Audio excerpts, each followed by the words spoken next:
美国加州的圣地亚哥是一座什么样的城市？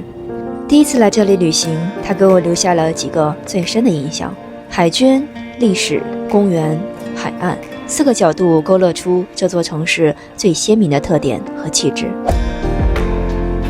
第一，海军要地。圣地亚哥拥有美国规模最大的海军基地群之一，在圣地亚哥湾停泊的中途岛号航空母舰博物馆，让游客可以走进真实的航母内部，也是了解这座城市海军历史最直观的一扇窗口。第二，人文历史。圣地亚哥是加州仅次于洛杉矶的第2大城市，也是美国第8大城市。它位于南加州太平洋沿岸，距离美墨边境只有约15英里。在落马角半岛尽头的卡布里洛国家纪念碑，我看到了人们讲述的欧洲探险家最早抵达加州海岸的故事。第三，城市公园。如果问圣地亚哥最有气质、最能体现它松弛感的地方，我想一定是市中心的巴尔博亚公园。而且在公园里面的圣地亚哥动物园，还能看到现在的流量明星中国大熊猫。第四，自然环境。圣地亚哥全年以阳光充足、气候温和著称，绵延的各种海滩公园与海岸悬崖，让许多当地人觉得没有多少地方能比自己生活的城市更有度假的感觉。所以这期视频，我们就从这4个方面一起走进这座城市。欢迎来到美国最宜居的城市——圣地亚哥。如果来圣地亚哥旅行只能看一个地方，很多人就会推荐美国最受欢迎的海军战舰博物馆 USS Midway 中途岛号航空母舰博物馆。进去看一看。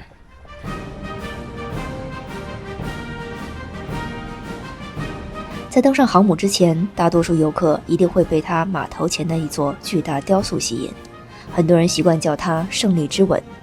其实它真正的名字是 Unconditional Surrender 无条件投降，象征着拥抱和平。它其实是发生在1945年8月，二战结束，在日本宣布无条件投降的时候，发生在美国时代广场的一件事儿，是一个水手喝多了，上大街上随手抓了一个牙科助理就亲上去了。但其实这个水手听说也有女朋友，所以他背后呢并不是很浪漫的故事，而是表达了人们对于战争胜利的一种喜悦之情。胜利之吻的雕像呢，也是在美国巡回好几个地方，最后落户在圣地亚哥。中途岛号是美国20世纪服役时间最长的航空母舰，从1945到1992年，下水时间仅比第2次世界大战晚1周。它在建造时期是世界上最大的航母，可承载120架强大舰载机群，容纳4500名船员。在47年的服役生涯中，中途岛号曾部署在世界各地海域，也参与过越南战争，并在1991年的海湾战争中执行过任务。退役之后，这艘航母被捐赠给圣地亚哥，在2004年时成为博物馆对外开放。今天，人们可以走进它的内部，近距离感受这座真正的海上城市。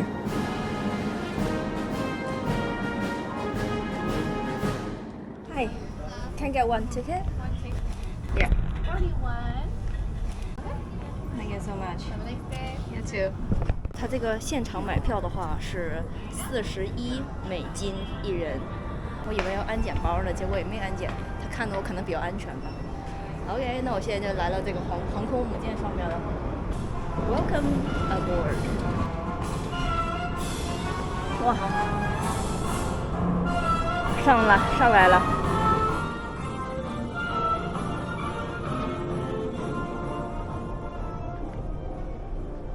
要管他要一个中文讲解，很重的油舱味儿。Mandarin? Yes. Thank you. To use it, you just point and listen. Okay, sure. 哇，这就是舱里面了。所以我现在要找个地方先看一下地图，然后拿到这个免费的中文讲解，这样的话听起来比较舒服一点。欢迎登舰，访客指南。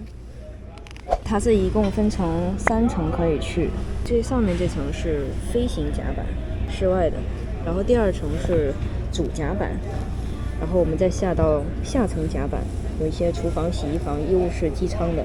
机舱就是在吃水线以下了。那我们按照这个顺序来导览吧。进入航母内部，首先来到的是机库甲板，也就是航母中间最开阔的一层主甲板。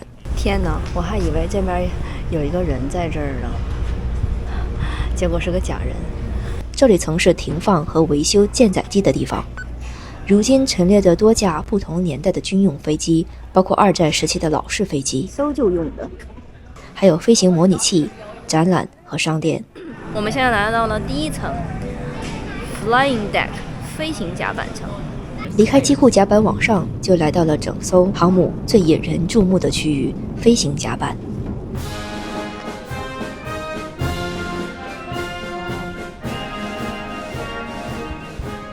水上机场跑道，宽阔的甲板上陈列着26架经过精心修复的舰载机，包括喷气式战斗机、攻击机、直升机和不同特种机型。每一架飞机都见证了中途岛号服役生涯中的一个片段。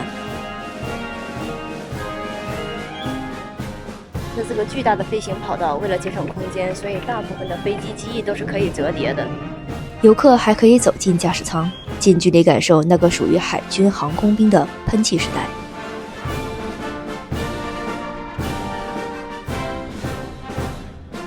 这是一款因电影《壮志凌云》而广为人知的 F-14熊猫战斗机，在20世纪70年代到2006年期间，一直是美国海军的主力舰载战斗机。体验一把开飞机的感觉，都是可以。有什么作用？这些时候，哇，他那个上飞机体验一下，感觉还挺酷的。站在飞行甲板上，眼前是整个圣地亚哥湾和城市天际线，也会让人更直观地意识到，这艘航空母舰其实更像是一座漂浮在海上的机场，而不仅仅是一艘船。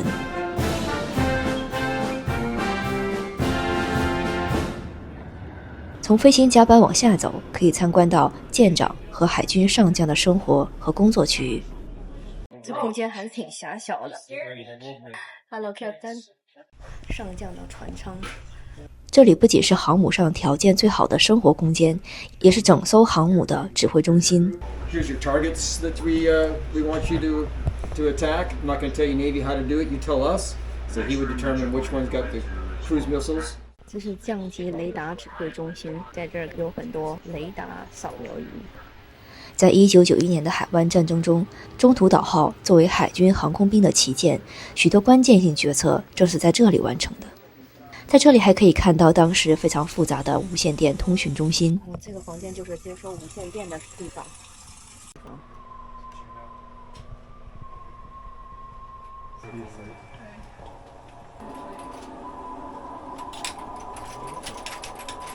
从上层的飞行甲板回到刚才的主甲板后，再继续往下走就是下层甲板。现在我们走到下层甲板，这里才是真正让人觉得航母像是一座日常生活的小城市。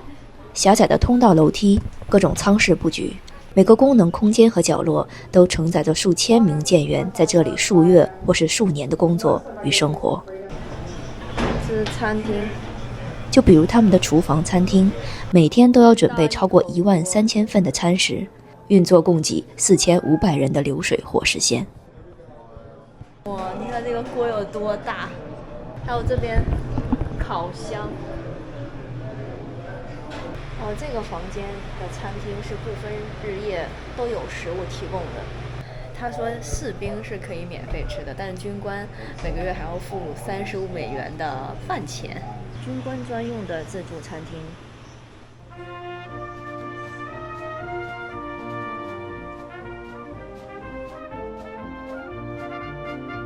这个船上居然还有一个教堂房间呢！如果船员有信仰精神追求，小小的中途岛教堂也可以满足。洗衣房。这里是确保全舰人员衣衫整洁的地方，每周都要洗1075个脏衣袋，在分别清洗、烘干、熨烫后，不管有多大的工作量，24小时之内就会干净整洁的完成。洗澡间整个它这个蒸汽船是有这个热量的先后顺序的，最后才是给这个洗澡间供热，所以他们经常会说，洗澡到一半就没热水了。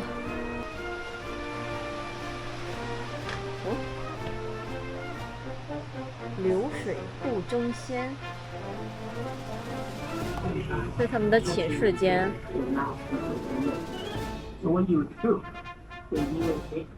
这个大概有1.9米吧，然后睡3层。哇，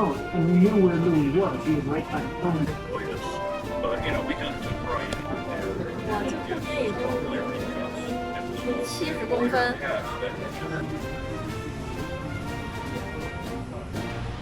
当然还是有一个监狱的人，现在有个人在这里面。监狱的环境就不是特别好了。最后是航母最深处的动力机舱室，在这里可以看到为这艘巨舰提供动力的蒸汽设备，也能让游客去想象一下，在这种高温和噪音的特殊环境下工作是怎样的体验。所以现在我们看到的是水位线，我们就在水位线以下了。这必须得有这种导览，否则真的在这里面直接就迷路了。因为这个下面真的是展示的空间非常的大，如果你要是在这面花上一整天，也许都看不完所有的细节，也是一个非常推荐的地方。就里面的各种设施什么的，还是让我们这种普通游客感觉到挺震撼的。尤其是喜欢军事的朋友，我觉得在这里面至少可以玩一整天。走马观花的话，至少也要2个小时。像这种老人家，我都觉得他应该不是普通的老人家，他有可能在上面有很多讲解戴火帽子的人，甚至都是这艘航母军舰退役的军人。你想象一下，你曾经服役于这个航母上，然后再过了20-30年、30-40年以后，当你垂入暮年的时候，你再给游客一遍一遍讲在这个船上的经历，是多么引以为自豪自己人生的经历啊！当参观结束后，回望这艘已经走过81年历史的航母，即使我们只是短暂地看到它的一部分，仍然会让人对这座漂浮在海上的巨大钢铁城市产生深深的震撼，也对圣地亚哥这座城市留下更深的一份敬意。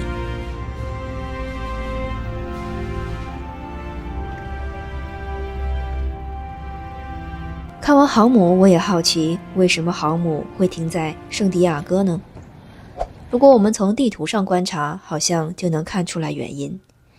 因为圣地亚哥的地形几乎就是为了港口而生，西侧的海中半岛与南侧的狭长沙洲包裹出了一个新月形状的天然港湾，入口很窄，内部却宽阔平静，水深浪小，是美国西海岸少见的天然深水良港，所以连航母级别的舰船也能在湾内停泊。或许正是因为这样的港口，才能让这片海岸在大航海时代就进入了欧洲人的视野。所以如果我们来到 Point Loma 半岛，就可以看到那段历史的记载。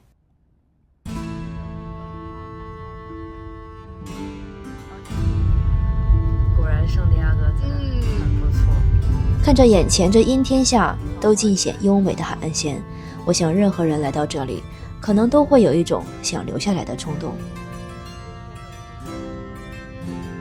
所以我猜400多年前首次踏足这片土地的欧洲人，西班牙探险家 Cabrillo 和他的船队应该也是这样想的。他那时就把这里形容为一个封闭且极好的港口。不过当他在1542年来到这里的时候，这片土地早就有了居住1000年的原住民。他看到这些被称为库梅亚伊人站在岸上，一些人把长发编成辫子，身披着动物皮毛缝制的斗篷。在最初双方有些紧张的接触后，他很快就撤离了，后来又带着礼物重新返回。或许他当时也想不到，在他身后这被他称为吉加港口的地方，在之后的400多年里，历经了西班牙殖民、墨西哥统治以及美墨战争之后归属美国，慢慢发展成为了美国西海岸最重要的城市之一。今天的游客，我们在这里可以俯瞰整个圣地亚哥海湾和城市的轮廓，天气晴朗时，向东南方向甚至能远远望见美墨边境。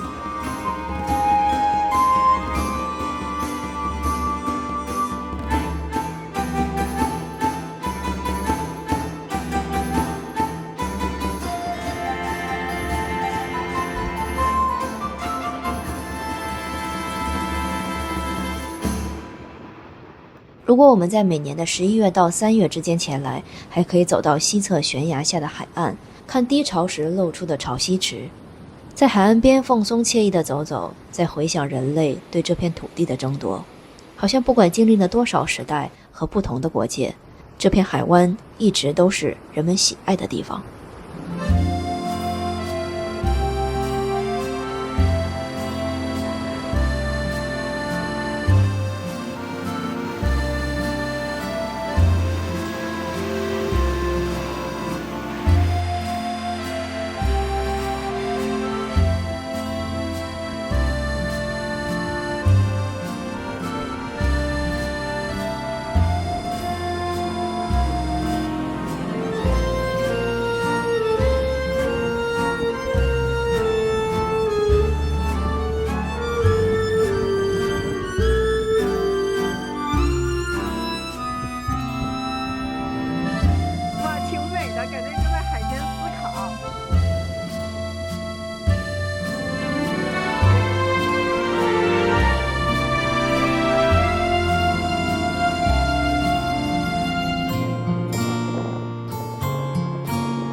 而圣地亚哥市中心最悠闲的地方，就是这里最大的城市文化公园 Balboa Park 巴尔博亚公园。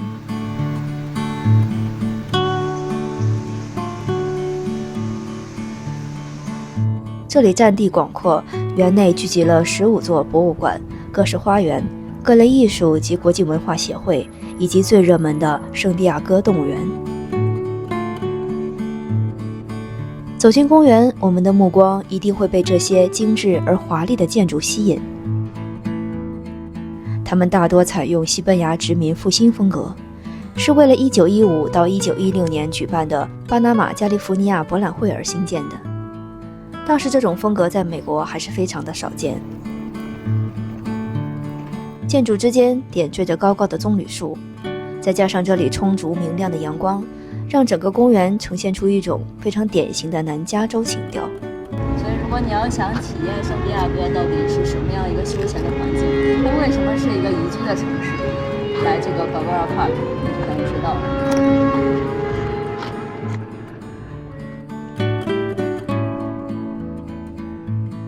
很多人来到这里并不一定去参观博物馆，只是散散步、听听音乐，或是坐在长椅上晒晒太阳，就足够能体会到这座城市的松弛感。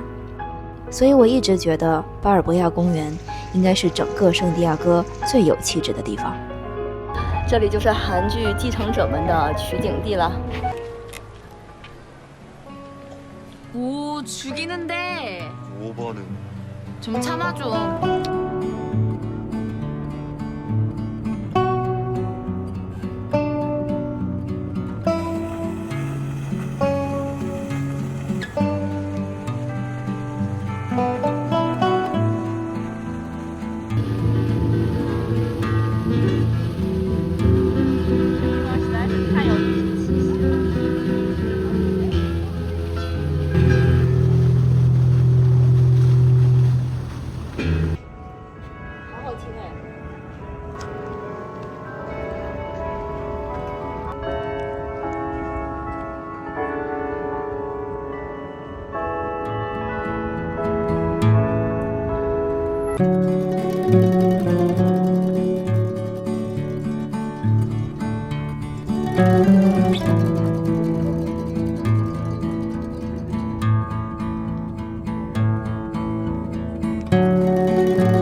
而公园里最热闹也是人气最高的地方，就是圣地亚哥动物园。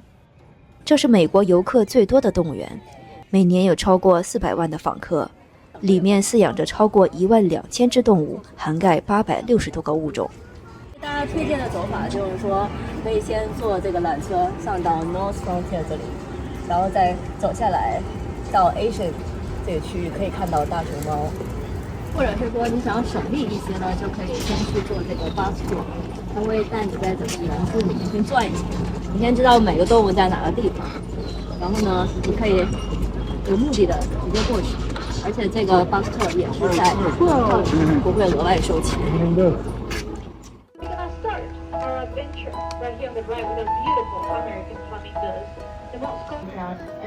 好假呀，感觉跟假的和平狗一样。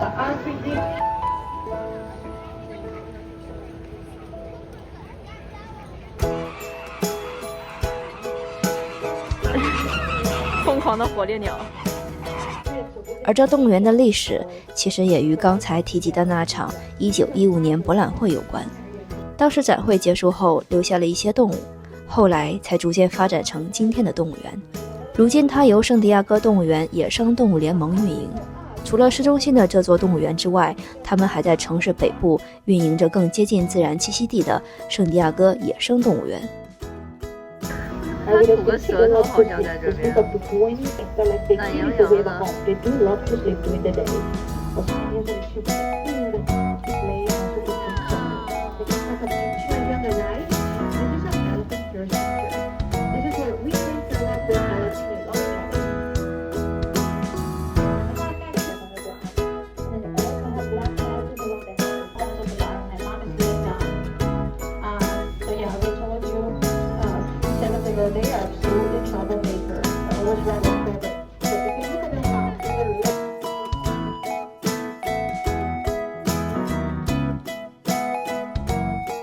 我觉得这个 bus tour 还挺好的，它会有一些讲解，然后介绍这些动物是什么样子，让你对这个动物园有哪些动物大概有个概念，去找你自己喜欢的动物就好了。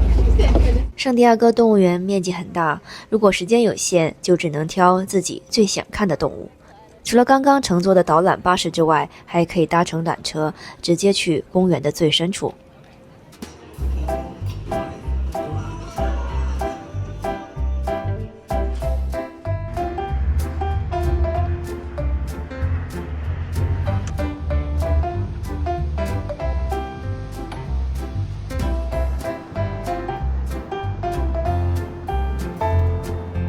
斑马也是有品种分类的，根据它不同的纹路，有不同的斑马类型。它的纹路就是很密集的那种。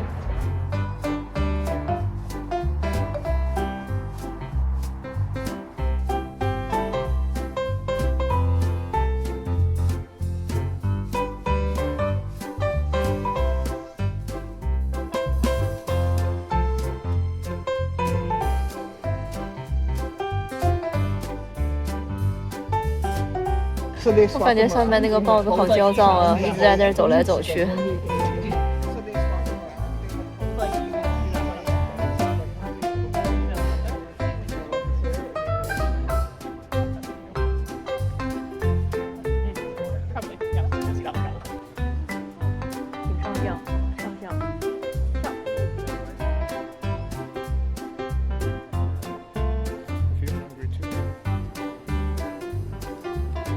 我第一次听说非洲也有企鹅。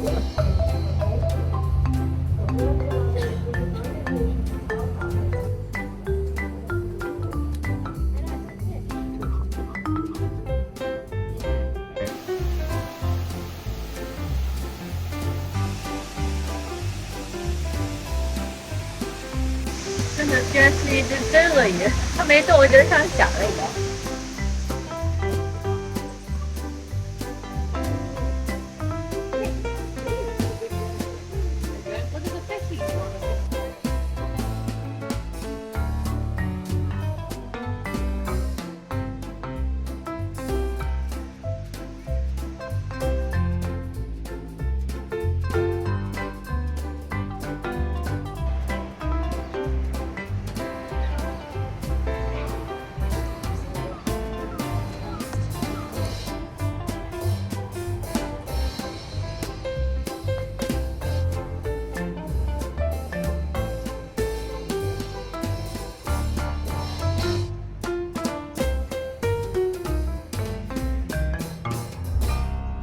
园区里的不同动物展区通常也围绕着它们所需的生态环境而设计。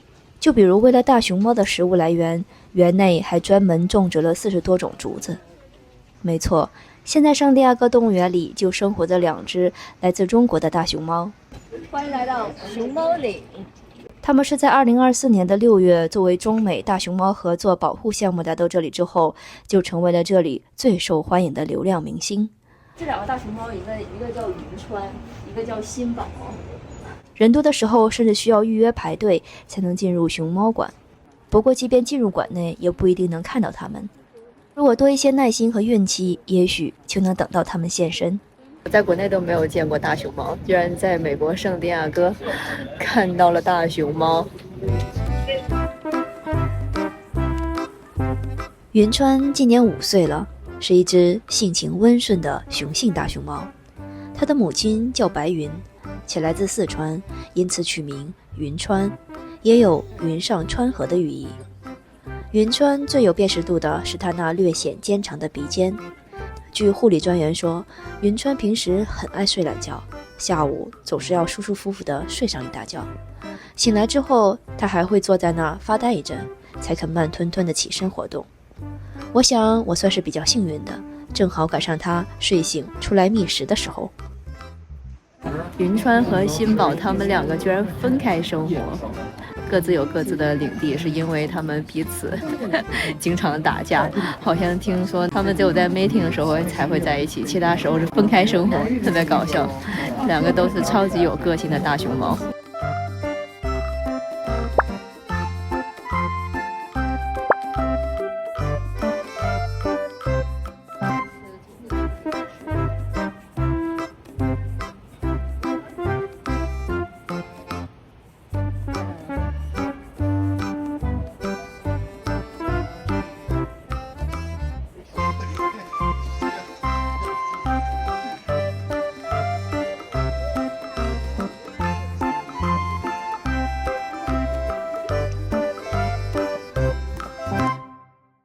除了人文历史和城市公园之外，很多人来到圣地亚哥最直观的感受其实是这里得天独厚的自然环境。城市沿着太平洋拥有大约70英里的海岸线，让人很容易就沉浸在这种开阔而悠闲的海岸风景中。所以来圣地亚哥自然环境里不能错过的最浪漫体验就是欣赏海边日落。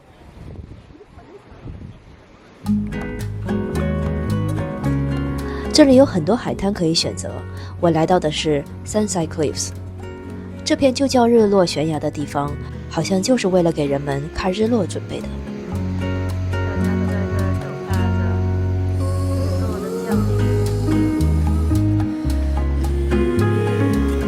与其他海滩不同的是，这是一整段被海浪常年侵蚀形成的悬崖海岸。当夕阳落下时，金色的光线点亮岩壁和海面，整片海岸都沉在温柔的光里。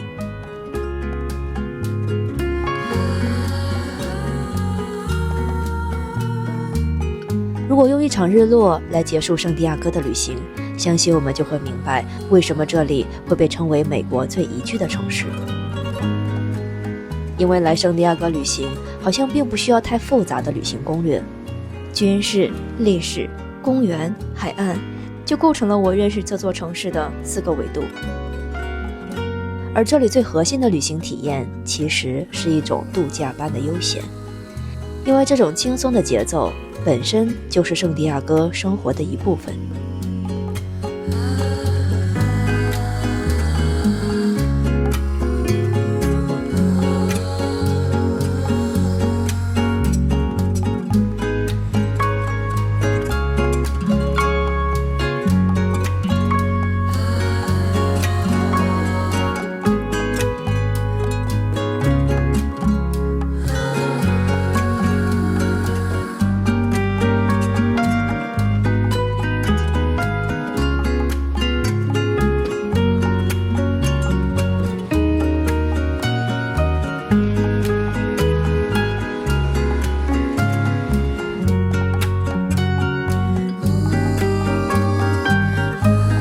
如果你也喜欢这种城市旅行的体验方式，可以看我主页更多的旅行分享。那下期我来讲一讲在圣地亚哥与粉丝见面的故事，那真是出乎我意料又格外有趣的经历。那你记得关注，我们下期见。